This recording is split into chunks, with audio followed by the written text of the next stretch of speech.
तो नमस्कार दोस्तों, एक बार फिर से स्वागत है आप सबका अपने इस चैनल में। आज मैं बात करने वाला हूं कि धान की रोपाई अगर आप लोग कर चुके हैं तो कब खाद देना है, कितना खाद देना है, और ताकि हमारी फसल अच्छी हो, ग्रोथ अच्छी हो और कल्ले बढ़े हमारे धान की। तो जितना ज़्यादा कल्ला बढ़ेगा उतना ही ज़्यादा बाली लगेंगी खेत में और उतना ही ज़्यादा ही पैदावार होगा। तो आइए आज हम इसी सब पे बात करेंगे कि आप लोगों को कितना खाद देना है, कितना पानी देना है, कितना क्या करना है। तो चलिए वीडियो में बने रहिए। तो दोस्तों आप लोगों ने धान बैठा लिया होगा या फिर आप लोग धान बैठा रहे होंगे। तो दोस्तों मैं बात करूंगा कि आप लोग धान बैठाने के बाद में कितने दिन में खाद देना है और क्या क्या खाद देना है। तो दोस्तों जो हमारा महत्वपूर्ण समय होता है वो होता है धान बैठाने से लेकर 30 दिन के अंदर में खाद देना। यही सबसे ज़्यादा महत्वपूर्ण समय होता है कि कितने दिन में हमें खाद देना चाहिए, कितना पानी देना चाहिए। तो मैं बताना चाहूँगा कि आप लोगों को अगर धान बैठा लिए हैं तो लगभग 3 दिन तक हमें खाद नहीं देना चाहिए, क्योंकि 3 दिन तक हमारा जो धान है वो एकदम से नहीं वैसे बैठा रहता है। 3 दिन के बाद में धान की जड़ें फूटने लगती हैं और उसके बाद में धान भी हरा भरा थोड़ा बहुत होने लगता है और तब तक धान हमारा कुछ नहीं होता। तो लगभग धान बैठाने के बाद में 3 दिन के अंदर कुछ नहीं करना है और उसके बाद में 4-5 दिन तक और रुक जाना चाहिए। हमें 7 से लेकर 8 दिन के बाद में हमें यूरिया खाद देना चाहिए। तो अब ये सवाल आता है कि यूरिया खाद के साथ साथ हम क्या देंगे और कितना देंगे। तो पहला नंबर है कि आप लोगों को धान बैठाने के बाद में जब 1 हफ्ते के बाद में खाद देना चाहिए यूरिया खाद, और उसके साथ में हमें फास्फोरस डालना चाहिए। तो अब सवाल आता है कि कितना यूरिया हम डालेंगे, कितना फास्फोरस डालेंगे। तो दोस्तों लगभग जो 45 किलो का बोरा आता है यूरिया खाद, उसको हमें 1 एकड़ में डालना चाहिए पूरा, और उसके साथ में हमें फास्फोरस भी डालना चाहिए। तो दोस्तों फास्फोरस अब हम किसान भाइयों ने बंद कर दिया है डालना, क्योंकि उसका प्राइस ज़्यादा हो गया है।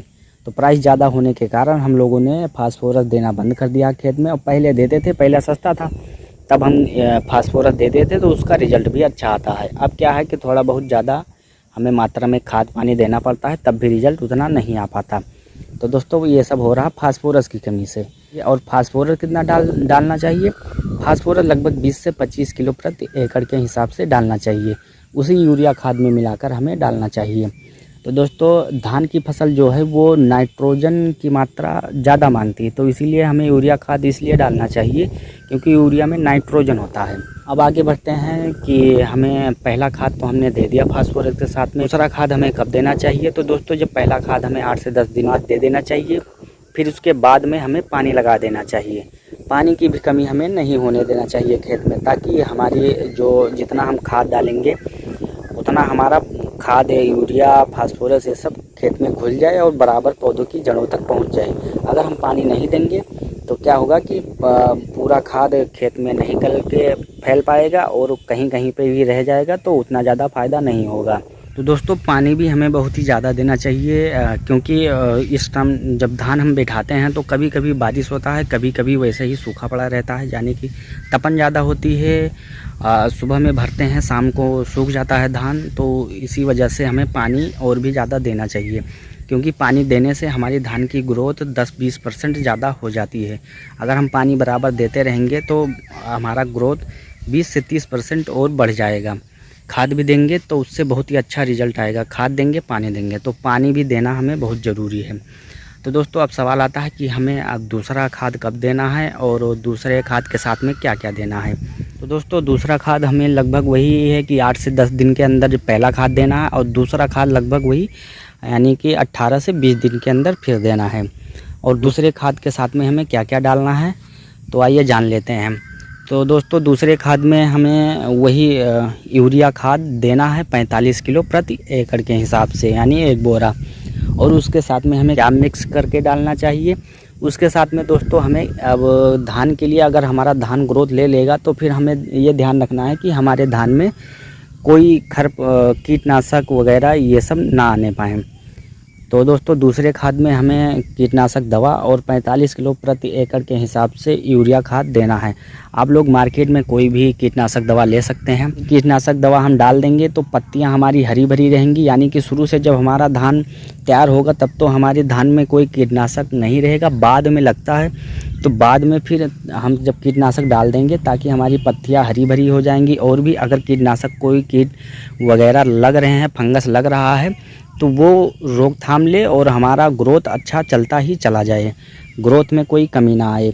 तो दोस्तों जब हम दूसरा खाद देंगे तो वही 45 रुपये प्रति एकड़ के हिसाब से यूरिया खाद, उसके बाद में 3 से 4 किलो प्रति एकड़ के हिसाब से हमें उसी यूरिया खाद में मिक्स करके कीटनाशक की दवा मार देना चाहिए और उसके बाद में पानी लगा देना चाहिए ताकि हमारी ग्रोथ और भी बढ़ती चली जाए। अब जान लेते हैं कि हमें तीसरी खाद कब देना है। तो दोस्तों वही हमारा जब धान अच्छे से ग्रोथ ले ले और कीटनाशक वगैरह खेत में कुछ ना लगने पाए, यानी इतना अगर हम करते जाएंगे तो हमारे खेत का रिज़ल्ट बहुत अच्छा आएगा।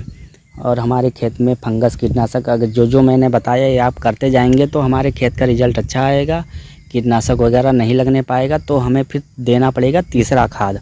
तो तीसरी बार खाद हमें कब देना चाहिए दोस्तों? तीसरी बार खाद हमें वही लगभग धान को ग्लाथ लेने का समय आ जाए तभी हमें मारना चाहिए। धान का ग्लाथ मतलब कि जब उसमें से, हमारे यहाँ ग्लाथ कहते हैं, आपके यहाँ का क्या कहते हैं कमेंट में ज़रूर बताइएगा। धान की ग्लाथ मतलब वो जो धान के बीच में यानी वो निकलता है कि अब उसमें निकलने के बाद में धान में कल्ले में निकलने के बाद में उसमें धान लगेगा। तो दोस्तों हमें तीसरा खाद तभी मारना चाहिए जब हमारा ग्लाथ लेने लगे धान, यानी कि अब उसमें फल आएगा, फूल आएगा, हर एक चीज़ आएगा, तो तब हमें मारना चाहिए और पानी देना चाहिए। और इस तीनों खाद के बीच में हमें पानी बराबर देना चाहिए। और जब हम तीसरा खाद मारेंगे तो जो हमारा ग्लाथ लेने लगेगा धान, वो तुरंत एक बैग में सब पूरा खेत में धड़ाधड़ निकल जाएगा ग्लाथ। जब ग्लाथ ले लेगा धान तो फिर उसके बाद में फूल पत्ती आ जाएगी और फूल पत्ती आने के बाद में बाली लग जाएगी। तो दोस्तों जब हमें तीसरा खाद मारना है तब हमें क्या करना है, यूरिया की मात्रा कम कर देना है।